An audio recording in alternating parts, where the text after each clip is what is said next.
Hey there, everyone. Welcome back to another episode of the Growth Room podcast, where we dive into all the facets of healthcare with experts who are leading the industry. Please join me in welcoming Andre Harvin, the Chief Pharmacy Officer at Cone Health. Thank you so much, and we appreciate you for joining us, Andre. Can you please tell us about yourself and what you do at Cone Health? Sure, and thank you, Sal, for inviting me on the podcast. Really honored to be here.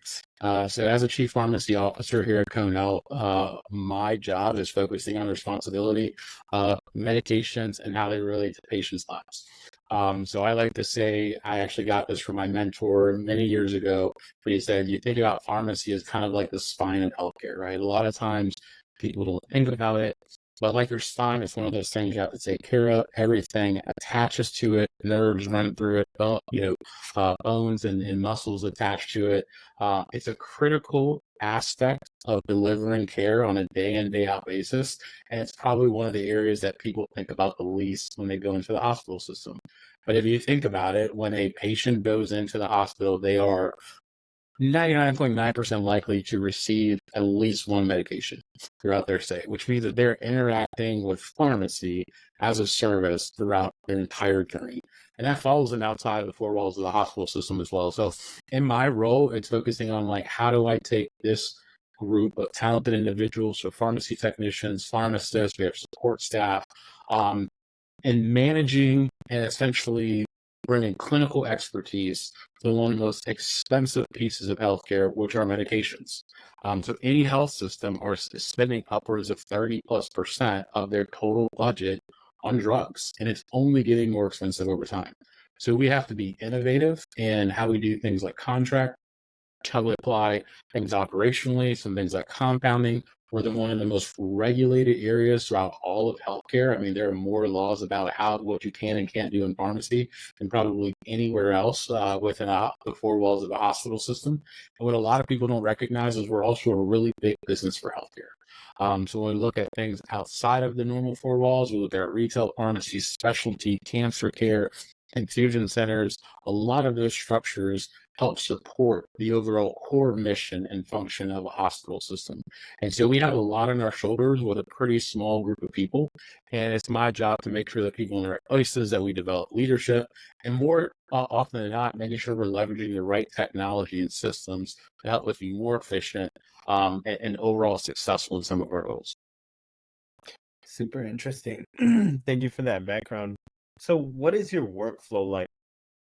What is it like to be Andre for a day?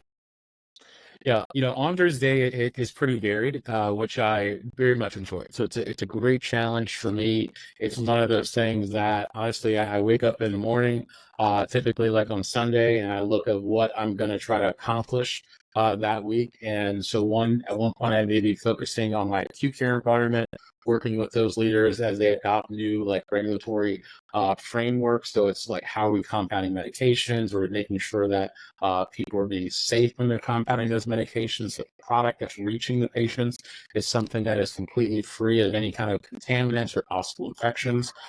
Really digging into making sure that drugs get from point A to point B is just a small fraction of what I do, though. On top of that, we may be engaging conversations with our physicians and physician leaders because we need them on board with us as we look at opportunities to either save costs within the health system or generate new areas of growth opportunities for ways that patients to receive care.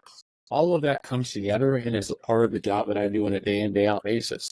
Some days I may be focusing on aspects of our health plan. The next day I could be focusing on what's going on in our ambulatory environment, where we have clinical pharmacy embedded within our primary care clinics that actually interact with patients on a day in, day out basis. And more often than not, we're always constantly coming back and saying, like, let's think about the finances. Let's make sure that we're being reimbursed for the work that we put out there. Let's make sure that we're getting things for the best possible prices. How do we limit waste and over processing and things? So it's a highly functional environment that I work in that keeps me on my toes on a day in, day out basis. Like I tell everyone, like I'm not an expert in all functions of a complex hospital pharmacy department. Like there are just so many facets of it, and there's so many areas that require an extensive level of expertise. And I depend on the leadership team, our frontline staff that we've cultivated here to help me continue advocating for them and to step in where required. Super interesting. So, how critical is technology in your day-to-day processes? What processes, tools, or tech do you rely on to perform optimally? Yeah, it's a fantastic question. We are heavily reliant on the technology. It's really amazing how the profession has really developed over the last, you could say, like 10 to 15 years. But every facet of what we do as a pharmacy team is very much embedded within technology. So if we think about something simple, I would say like this is one of the pharmacy, when you think about the acute care environment, and I'll juxtapose that to even the outpatient environment where you interact with one of our community pharmacies, just getting a drug from point A to point B. We are interacting with like multi-million dollar technologies, robotics, which I think a lot of people would be surprised about, just in order to do that function of moving a drug from within the pharmacy out into the floor where the nurse can then procure that drug and then it makes its way to the patient. So on the inpatient side, a lot of our medications may be things like oral solid pills. We have things like repackagers, which are a piece of automation that you're able to, scan that bottle, get all the required information from it, dump it into a machine that then can package it based on the specific size of that pill or that capsule, that ampule, and actually create packaging that's specific to that individual drug. It's a way for us to save money, so we don't have to purchase things that are individually packaged by a manufacturer, but it also gives us flexibility in how we store those medications on the patient care floors within our automated dispensing cabinets, which are automated dispensing cabinets are another significant piece of technology that sometimes is overlooked, but it's highly functional. So they are able to do perpetual inventory control. It allows us to transfer patients' medications if they get transferred from one floor to the next. It allows us to store things like patients' own meds that they may bring from home that they want to hold on to while they're in the hospital or potentially use them if it's something that we can't procure on our own. So there's so much technology that we interact with on a day in, day out basis. If you're in our central pharmacy, you would see carousels. So there are these, ginormous carousels, and they use the same technology in the aeronautical industry and the automotive industry as well. That those carousels may house thousands of different drugs that we use barcode scanning, pick technology to make sure that we're grabbing the right drugs and we're labeling them appropriately. But we also have IV robotics within our central pharmacies as well, meaning that we have a machine that can move in complete 3D articulation, that you can hand it a vial of a drug and give it a bag of the fluid that the drug is ultimately going to end up in and load in things like syringes for it. And that piece of technology will take and compound that drug in a completely aseptic environment that will weigh it to make sure it's the exact right dose, that there's no deviations. It's like the cleanest possible environment. And it can pump out hundreds of doses an hour, or it can do something that's just patient specific. We have those for hazardous drugs. So we think about things like chemotherapy, and we have robots that do non-hazardous drugs as well. That's just like scratching the surface of what we have within the pharmacy. Obviously, we interact all day with the electronic medical record. We're an epic environment. But if we were then to go to our outpatient pharmacies, we have a ton of technology there. We actually just opened what's called a central fill pharmacy about 7 months ago. And it is a big warehouse that is embedded with technology. And so from there, we can generate thousands of refill prescriptions that go directly to patients in their homes. We can mail order it. They can come pick it up from one of our pharmacies, but it allows us to scale our operations without having to add significant additional FTEs. It's all embedded in technology. It uses things like barcode scanning. It actually has some optics embedded within it as well. So if a pill accidentally drops in and that's not exactly what it's looking for, it can pick up on those minor differences between a pill and stop the line and say, hey, I think something happened here. Can someone take a look at it? but it's like multiple machines or carousels that are moving throughout a massive room, and really requires very minimal input from our pharmacists or technicians to then produce, like I said, hundreds of prescriptions per hour that allowed us to scale our outpatient pharmacies at a rapid rate. So, we love it. We love our toys. They're fun. But again, a lot of times what they're doing is they're helping us scale without the need for as many individual FTEs. It's focusing on things like efficiency for us. One of the big things is it focuses on safety, right? So, the machines very rarely, if ever, make a mistake. And if they make a mistake, they're going to tell you, hey, I made a mistake. So it really eliminates some of the human inputs that we know can cause errors as it relates to medications by focusing and leveraging those technologies available to us. Yeah, I mean, sounds amazing what you've got going on over there for sure. Um, but what about the team you lead? What kind of challenges are they facing with the adoption to new technologies? And what type of technical solutions or changes, um, behavioral changes, do you think would improve their performance? Yeah, it's a fantastic question. So I'll start with the first part. So I think our team is really happy about the technology offerings that we have, right? And I think one of the biggest challenges is just like everything, people are really good salesmen, and they will come and say, hey, this piece of equipment's going to do all this, it's going to eliminate that. But we all know that there's some gray area in kind of all aspects when it comes to a sales deck. The technology, whether it be like, actual physical technology or even within the electronic medical record, that there's a lot of gray area. There's some nuances in there that don't necessarily solve 100% of the problems. So I think one of the biggest challenges for us as a system is sometimes you're going to come and see a solution that solves 80% of your issues within a specific, framework of frustration. And getting the team to say, you know what, 80% is better than the 0% that we have today. That I think is one of the most significant challenges for me as a leader is that, hey, I get it. Like maybe this new module with an Epic doesn't solve everything as it relates to prior authorization issues, but it's a lot better than what we're doing now. Because right now the process is manual or it's labor intensive. And so if we just understand that, hey, within our normal kind of issues around prior authorization, these two things the technology can't solve, so we're still going to have to focus on that, but the rest of it can solve. We need to be able to adapt that very quickly. We need to be able to go ahead and accept that, hey, it's not going to be able to solve everything, but it's going to solve a lot of things, or it's going to make things a little bit better or a little bit more efficient. That really goes into change management, right? Like those are the things that myself and my leadership team are really charged with, which is, hey, let's not sell people a pipe dream, right? Like let's make sure that they know up front that this is better. It's not perfect, right? Like, I mean, we're all in pursuit of perfection, but perfection is sometimes the enemy of progress as well. And I think we see that a lot in the healthcare system where we're slow to adapt and adopt new technologies because it doesn't do everything that we really want or need it to do.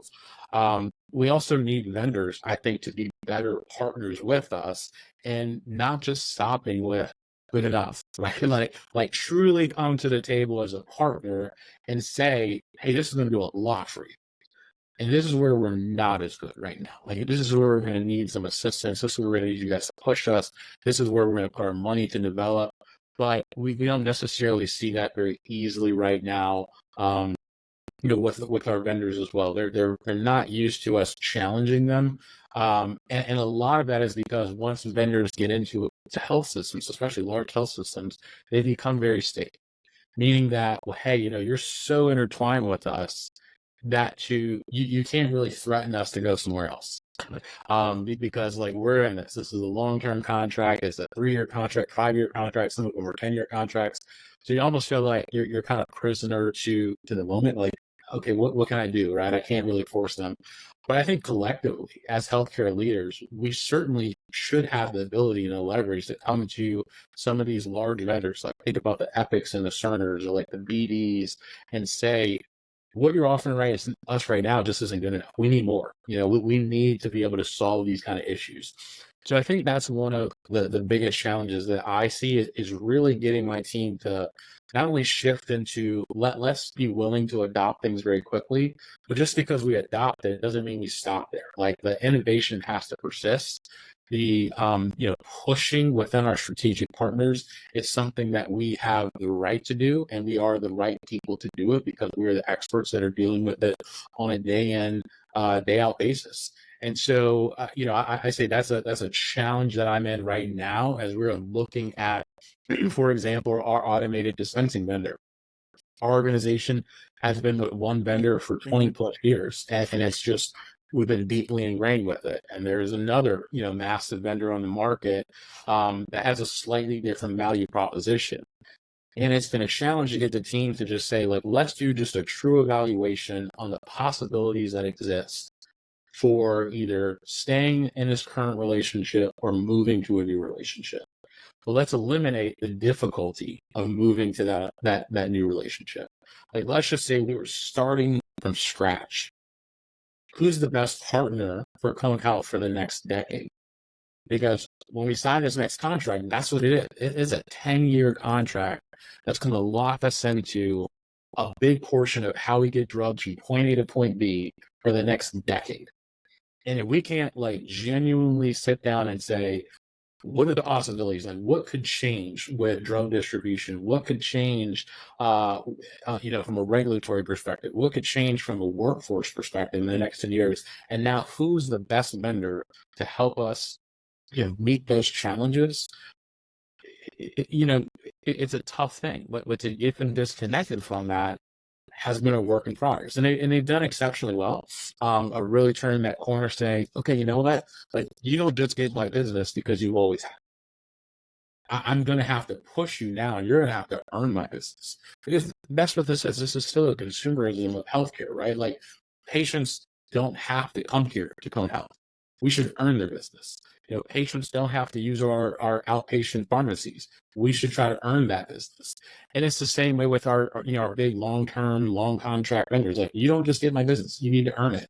And earning it is going to look different because my expectation is that AI is going to develop exceptionally fast. So how are you integrating AI within my core function of moving drugs from point A to point B? Is there going to be a new form function that comes out? Are you going to integrate things like RFID or optics to make sure that I can oversee my inventory to a higher degree than I am now? You got to bring something new to the table to really earn our business. And if not, then we're going a different way, right? Like that's what we should be able to challenge people. And I think that's just a hard position to be in because we're kind of takers in the market. It's just like, well, hey, this is all that's available, so we'll just go ahead and buy it. It doesn't fill everything we need, but hey, we're just going to do that. And a lot of organizations, a lot of industries, I think aren't challenged that same way. You find that auto manufacturers are able to challenge, the vendors that serve them to provide the leather or the plastics or the rubber. For whatever reason, healthcare that's more fractured, I think we struggle a little bit with that and really pushing vendors in those relationships to rise to the level that we need them to be. Do you feel overwhelmed by all the tools that you're using or you have to use? Or do you feel like you need, or do you think new technology like AI can condense the usage of it? What are your thoughts around? That's a great question. So we have a lot of tools. We have like a lot of technology. I'm gonna say two things. I think one, we failed to optimize and leverage the technologies that we currently have. And some of that is due to a challenging workforce where we've had tremendous turnover, especially within our pharmacy technicians, which were just like so incredibly vital to what we do in the department day in, day out. And so as we've had just significant turnover with that position, we have lost so much expertise. So we just lost the ability, I think, to optimize a lot of the technology offerings that we have. Now we look at things just within the pharmacy, but the electronic medical record is a fantastic example of that, which is that, most organizations, like almost 50% of them have Epic. but you go to different organizations and their way they're leveraging Epic can be completely different. That's great. It provides flexibility. But what you also recognize is a lot of times then we're not necessarily 100% leveraging some of the investments that we already have. So there are some places where I say, yeah, I need more technology here. But am I saying that because I don't fully appreciate some of the technologies that are already available to me and I just haven't optimized it? Or, some of the updates that have occurred haven't gotten to me and down to my frontline leadership to let me know that, hey, we knew this was a problem. We solved it. But unless your builder, which would be like our Epic Willow team, actually comes to you and understands what your challenges are and tells you, like, hey, there's new functionality that can do this, you may never know that option is even available. So I don't think that we're overwhelmed. I do think we have under leveraged the current suite of technologies that are available to us, but there are still gaps.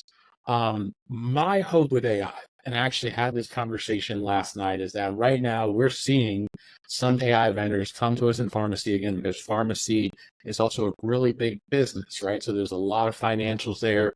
Again, we're one of the pretty much most expensive consumable, and typically are going to be the largest cost centers outside of salaries within the healthcare system. You're going to spend most of your money on drugs outside of salaries. We have vendors that are coming to us now saying, well, hey, I'm going to use AI to solve this issue. And then I got another vendor saying, we're going to use AI to solve this issue with pharmacy. And another one's like, I'm going to use AI to solve this issue in pharmacy.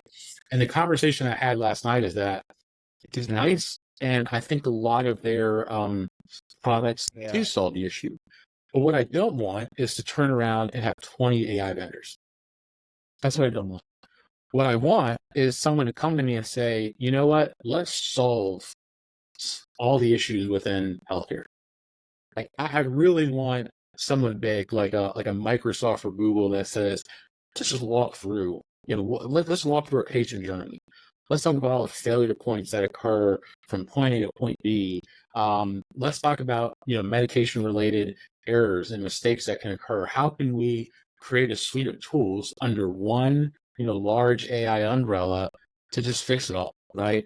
And that integrates well with our EHR. That really does all. Like that's in my mind what I'm looking for. I'd like to have less relationships by the end of the AI tide, whatever it may be.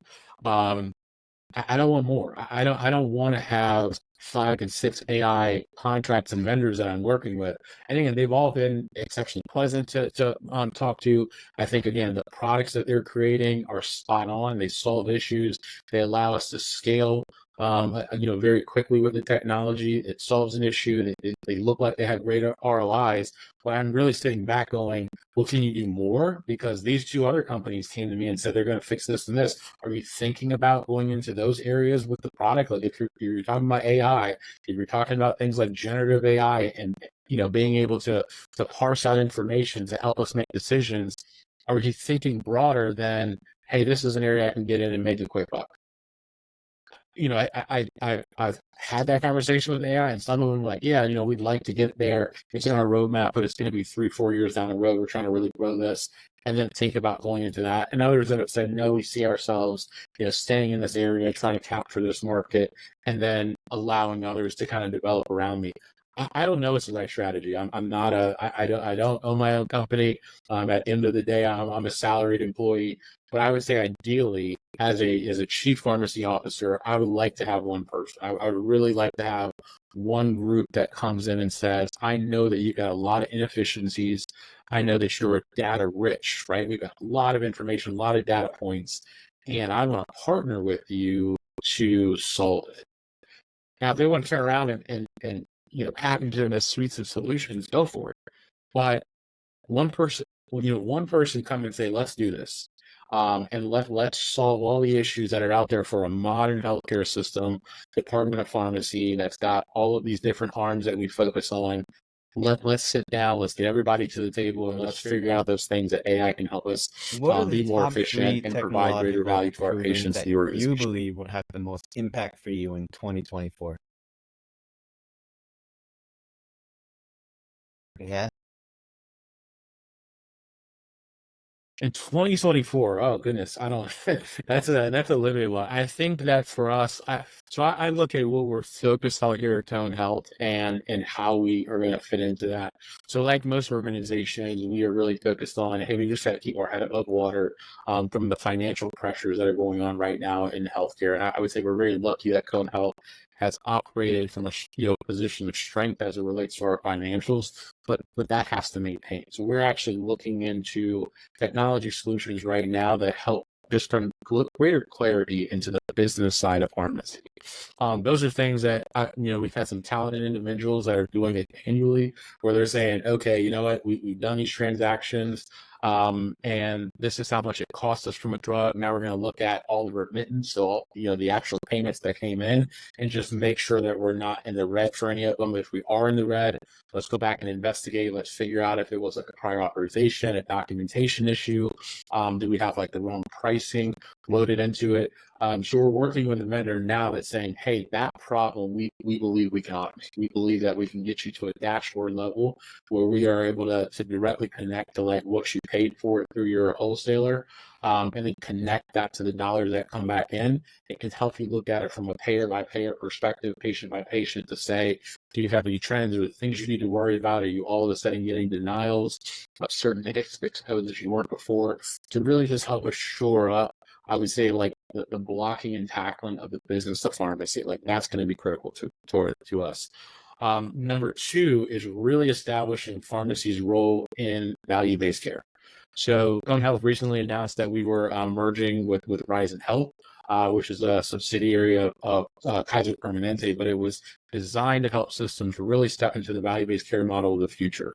And for us, the challenge that I've given my team is that, as the Cone Health pharmacy team now coming into Horizon, we need to be at the forefront of what pharmacy's role is in value-based care. And a lot of that's going to be, how do we connect our patients to the various services and teams that are available to them here at Cone Health that can ensure that their journey in healthcare is not transactional. It's something that is, deeply connected. It's personal, it's an experience, and it's focused on value more than anything else. So a big piece of that for my acute care team is getting them to think about, so how do we, more seamlessly do comparative analysis for drug costs within the acute care environment. Like there are some expensive drugs coming out. There's always new drugs coming out. And the challenge that I gave my team, just a few months ago was, well, hey, in the last year, we approved 38 brand new medications to go on formulary. It added X millions of dollars more to our budget. Are our patients better off? Has their quality improved? Are they less likely to be readmitted to the healthcare system? Are they thriving more once they leave the hospital? What have these new medications, these new costs brought to our patients from a value proposition? And what we recognize is that's a really hard question. It's a really hard question to answer. But with technology, potentially with AI, we believe that we can get there and do that. And, we're working with a vendor to get there that can say, hey, we can find patients with similar diagnoses, look at what medications they're on, and then show you how long they stayed in the hospital, whether or not they were readmitted within 15 days, 30 days, 60 days, 90 days, whatever may have you. We can start to connect those dots to create like real world evidence, because that's what we're looking for. Like, what is that real world evidence that displays the value of any individual drug that comes to market? And then probably last for us is, expanding into new areas like infusion. And so infusion is an area that from an IT perspective is very much underdeveloped. There's not a lot of offerings out there.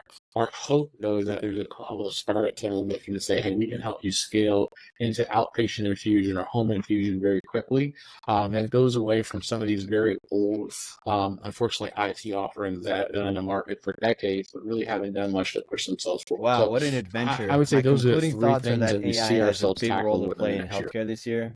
Implementing AI really well will provide the most impact out of anything. It was such a pleasure having you on the show, Andre, to discuss some of the biggest challenges in healthcare. I'm looking forward in continuing the conversation to infinity and beyond.